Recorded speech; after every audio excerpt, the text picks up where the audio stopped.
everyone, this is Tracy. Today's project, we are going to be making a cute tote bag. We are going to my son's house this weekend. My son and my daughter-in-law just bought a new house and they don't have any toys for a toddler. And my daughter and grandson are going to be coming over as well. So I put myself in charge of bringing in the toys.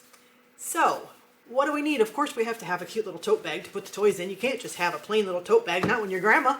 So I designed this week's project with my grandson in mind, thinking of all the things that he likes, you know, cars, balls, crayons, that kind of thing. So on the outside of my project, I'm going to put this week's freebie, which is a Toddler Life design. This one is for the boy. I did make one for a girl, obviously, too, but that's going to be in my shop. If you want to purchase that, you can, but you're going to get the freebie today for the Toddler Life for the boy. So let's go over the supplies. This is the bag I'm using. It says it's 100% cotton. It feels canvas to me. I got this at a craft store. There used to be craft stores around me called Packetans. They went out of business years ago. But while they were there, I went ahead and grabbed a bunch of these because I'm obsessed with tote bags like people are obsessed with purses. I absolutely love them. So this is what I'm using today. It's pretty big. This one is 18 by 16, so I need to have a bigger cutting mat. So this is a 12 by 24. So depending on the size of your project, obviously, get the right size mat. My weeding tools, this is my brayer. This is just a little weeding ring to help catch the vinyl. I'm using black Caesar Easy Weed Matte HTV. I'm going to be using my Cricut auto press to put the design on my bag. So with that, I also have a pressing pillow and a Teflon sheet, and I'll show you when we get to that part of the project how to put it all on there. But I think that's it. Let's go ahead, jump into Design Space. And one thing I do want to mention too, though, before we get going, you want to make sure you've got yourself a good quality HTV, because this project is 99% outlined, it's lines. You want to make sure you've got a good vinyl so that when you go to weed away from the carrier sheet, your pieces won't rip. So I'll show you that more as we get ready to weed the project, but let's go ahead and get into Design Space. All right, so this is what your SVG is going to look like when it lands on your canvas. And I'm going to leave mine the exact size that you see right here. It is pretty big. Like I said, my tote bag is bigger. If yours is smaller, obviously you're going to want to resize it. And I like to measure my tote bag first. So like, for example, my tote bag, I can't remember the size. I think I said it was, let me unlock this, 18 by 14. And then I just come up here and I turn this to a guide. And then I grab both of them and I line to center. Bring that back a little bit. So I can't remember exactly what size it was, but you need to make sure you take into account if you've got seams up here and then seams down on the bottom. I'm going to make it a little bit smaller, a little bit bigger to adjust. But I like to take my tape measure and then I just measure the size of my design on top of my tote bag. So keep that in mind when you go to make yours. You can do this with sublimation too if you want to. You probably could use like a sheet of infusible ink behind it. I think that would be really cute, bring some color into it. But this project is really easy. The hardest part of this is all the weeding. So if you're not a fan of weeding, I actually took breaks in between because the vinyl that I have is a good thick quality vinyl to make sure that my lines weren't going to rip. So it was a little heavier and thicker for me to weed, and you'll see that when we get over to the project part of the tutorial. But it's all ready to go. You don't have to do anything to it. If you would want to take something out, like let's say you wanted to add in something else that your son likes, you could come down, click on your design, come down to the contour part, and then all this will come up, and then you'll just go through here, and let's say your kid doesn't really like bananas. Just click on that. Do a little bit more there because there's an inside too. But if your son doesn't really like bananas and you want to put a pizza slice in there instead, and you can find a graphic that you like of pizza, like an outline. So let's go through and find the rest of this banana here. You actually can just click on this to get rid of all of it. You can keep an eye on over here to see if it's gone. Sometimes it's harder to try and click on all the pieces, and then click on this to get rid of it. Now that's gone. And you could stick a little piece of pizza in there if your son likes that instead. But just some options for you guys. But let's go ahead and bring this back because my grandson does like pizza. I mean, bananas. It's actually one of his favorites. Okay, so like I said, it's good to go. You don't have to weld anything. You don't have to do anything else. If you're not changing it up, you're good to go. So just go ahead and click on Make. I'm not going to save this just yet because I've already gone ahead and saved my project. Now it's telling you, because like I said, mine is bigger, it's telling you that your mat needs to be bigger than the 12 by 12. So that's why it's telling you up here. It's giving you that warning. I do have my 12 by 24 mat, so I'm going to click OK. This is HTV, so I do need to mirror this. And then you just go ahead and lay your vinyl down on your mat. I'm going to click continue. Okay, and then I'm going to be using Everyday Iron-On. All right, and I'll show you, it's also going to give you your warning again to make sure you've got it mirrored. I'm going to show you a couple little weeding tricks and tips when we get over to that part of it. So let's go ahead and head on over there so we can get this tote bag made. I've gone ahead and loaded my vinyl. You put your shiny side down on your mat and get that pushed down with your brayer. And I'm just going to go ahead and cut all this out. You guys don't have to watch this. I'm going to speed through it and then I'll show you how I went ahead and weeded it.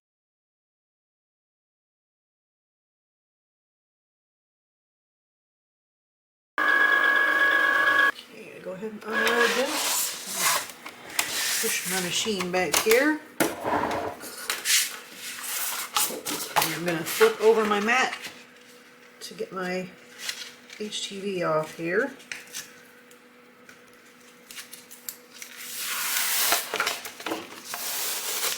Okay, and then now I'm just going to go ahead and weed this.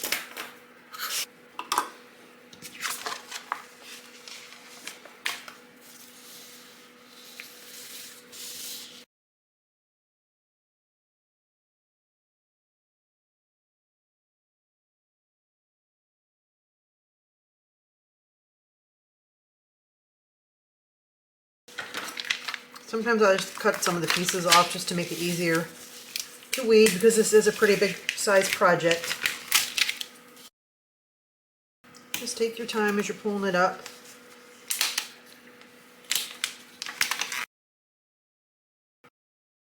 Okay, I have the majority of my vinyl weeded here, the big pieces all pulled off. I want to point something out to you guys.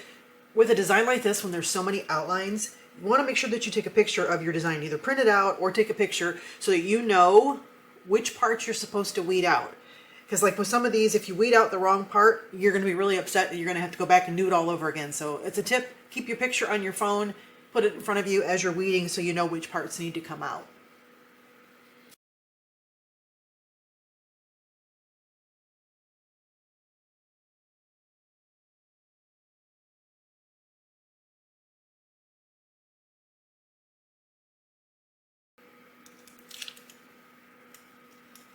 I went in and flipped my image on my phone because this is mirrored. Everything is backwards. So to keep my brain from having to think too hard, I flipped my image so it's easier to see what I'm supposed to weed.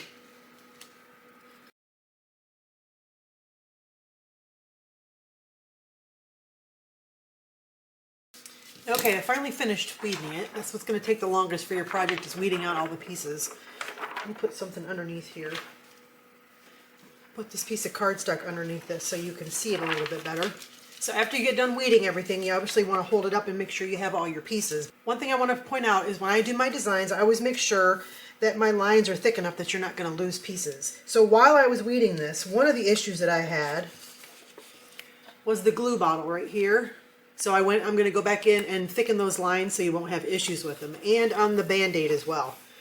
These little dots right here, I lost a few when I was weeding them, so I had to go back and find them in my HTV. So I'm going to thicken those dots as well so that when you guys make the project, if you're using vinyl, you won't have those problems losing the little pieces in there because they are kind of small. But I'm going to go ahead and get my heat press warmed up, and then I will go ahead and get this pressed, and we'll show you how to do that too. Okay, I have my heat press warming up. I'm using Caesar Easy Weed. It's matte, the HTV that I have. And the time and temp, it's 305 degrees. It's about 10 to 15 seconds, and it's a warm or cold peel. So while this is heating up, you can kind of hear it in the background there.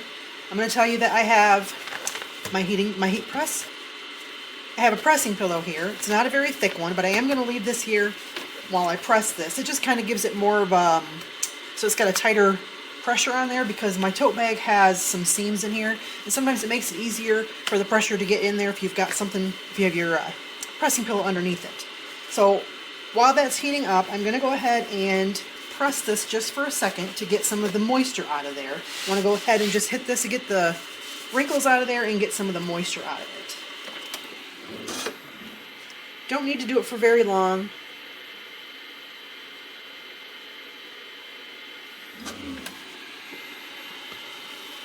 Okay, so I'm actually going to put my pressing pillow inside of here.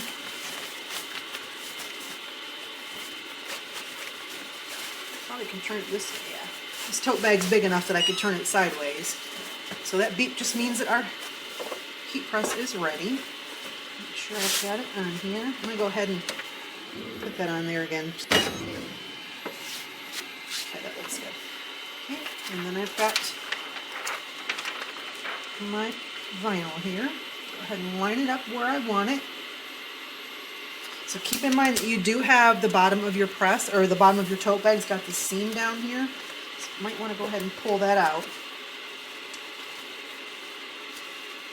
And then this is a good time to double check and go through and make sure you don't have any little pieces of vinyl sticking in there. I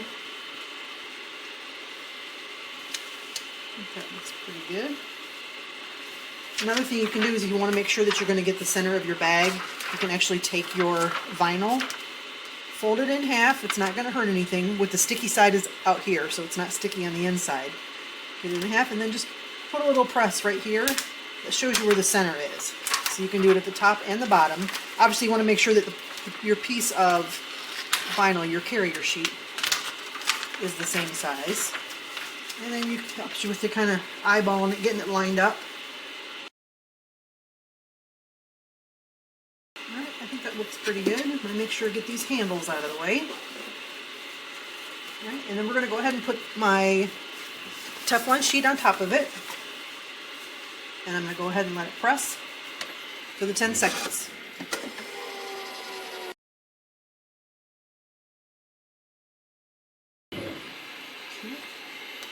Now you want to slowly peel this up and make sure that it has all released from the carrier sheet onto your bag. Just go really slow, and if it hasn't, you can lay it right back down and press it again.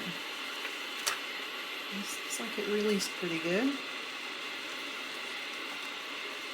Okay, remember my band-aids that I told you? I found my little pieces and stuck them back in there, but obviously I put the pieces upside down, so if I want to, I can put them back in there, but I don't really think it matters for me. And like I said, when you guys get the free SVG, your dots will be bigger, so you shouldn't lose them when you're weeding. I took that off. I'm going to go ahead and put my Teflon sheet back on, and I'm just going to press it just for another second or so. I'm not going to do another full 10 seconds. I just want to do just a little bit to help that set. Just about 5 seconds. Alright. And there it is. Take that pressing pillow out of there. Go ahead and turn this off. Well, there we go, guys. That is it.